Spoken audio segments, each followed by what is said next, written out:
मैं इस पे जरा अनुराग जी की टिप्पणी ले लूं। बारामती निश्चित रूप से पूरे देश के फोकस में है और ये मुकाबला अजित पवार बनाम शरद पवार ज्यादा है सुप्रिया और सुनेत्रा पवार के मुकाबले। आप क्या रीड कर रहे हैं, आपके पास क्या इंफॉर्मेशन अनुराग जी?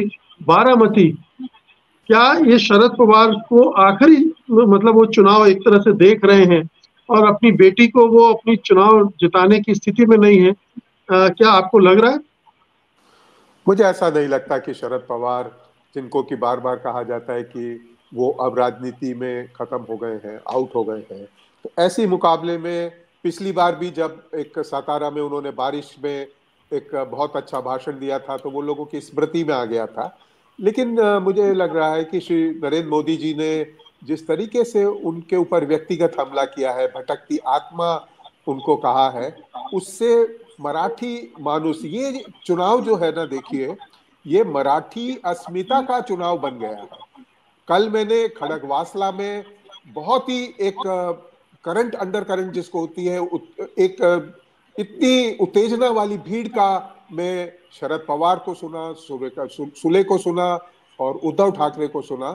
तो या अभी मैंने एचएल करंजी में जैसे उद्धव ठाकरे की जो भाषण सुना या सोलापुर में सुना, तो इस महायुति का जो सबसे बड़ा जो नेतृत्व कर रहे हैं वो उद्धव ठाकरे कर रहे हैं। और कल भी उन्होंने खड़गवासला में, जो कि पूना के आसपास की जगह है, वहां पर भाषण किया। और शरद पवार, मुझे ऐसा लगता है कि उनको जितनी सीटें मिली हैं, और एक और भी बात हमें देखनी पड़ेगी मुकेश जी, की नरेंद्र मोदी 400 सीटों की जो बात करते हैं तो उनको कई जगह सीटों पे प्रचार करने के लिए जाना पड़ रहा है। अनुराग जी, जबकि अनुराग जी, मैं अभी बाहर नहीं जाना चाहता हूं।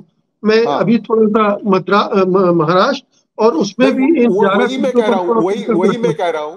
मैं एक जी। तर्क दे रहा हूं कि शरद पवार और उद्धव ठाकरे को कम कम सीटों पे असाइनमेंट मिला है और वो उन पे कंसंट्रेट होके ज्यादा गंभीरता से परिश्रम कर रहे हैं। और तीनों पार्टियों की जो एका है वो देखते ही बनती है। अब जैसे सांगली की बात है, जहां पर कि थोड़े बंडखोरी हो गई है, जहां पर कि थोड़े निर्दलीय के रूप में भी, क्योंकि कांग्रेस ने उन अनुराग जी, लोगों को अनुराग जी, पार्टी से अनुराग जी, निकाल मैं दिया है। बारामती के संबंध में कुछ आंकड़ा देना चाहता हूँ।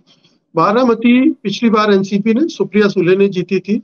उन्हें 52.63% वोट मिले थे और बीजेपी उनके खिलाफ जो भी कैंडिडेट खड़ा किया था वो 40.69% वोट ले पाया था। यानी सीधे सीधे 11% वोटों का अंतर था। ये बहुत बड़ा अंतर हो सकता है किसी भी लोकसभा चुनाव में, 11% का अंतर है।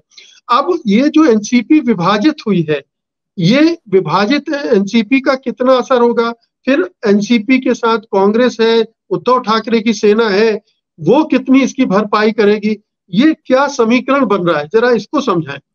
मुझे लगता है कि देखिए, वहां पर क्या है कि जो मराठा 40-50 जो कुलीन मराठे हैं, उनके और शरद पवार के बीच में काफी तनातनी थी।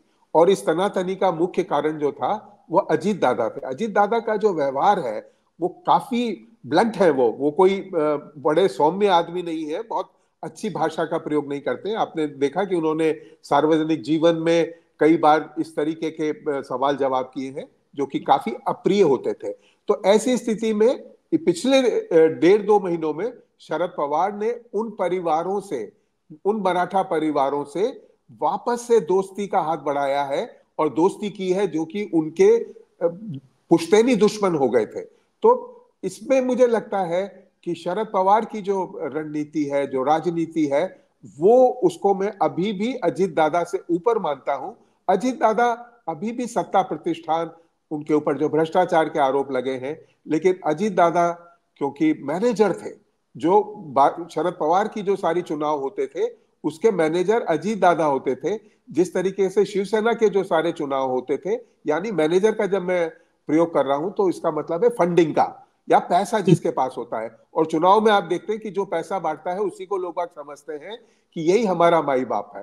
तो अजीत दादा के लिए चुनौती जो है वो इस महीने में भी है कि अगर उन्होंने ये उनको बहुत कम सीटें मिली हैं और भारतीय जनता पार्टी उन पे विश्वास नहीं कर रही है। मेरा ऐसा मानना है एकनाथ शिंदे और अजीत दादा दोनों पे जितने भारतीय जनता पार्टी ने इन चुनाव में सोचा था कि वो उठ खड़े होंगे, लेकिन वो दोनों बैठ गए हैं। और यही इस चुनाव में जब 11 सीटें जो होने वाली हैं, वही उनको काफी निराश करने वाले हैं, क्योंकि इस वाले क्षेत्र में शरद पवार और उद्धव ठाकरे एक चमत्कार करने की स्थिति में आ गए हैं, ऐसा मुझे लगता है। सत्य हिंदी का ऐप डाउनलोड करें गूगल प्ले स्टोर पर।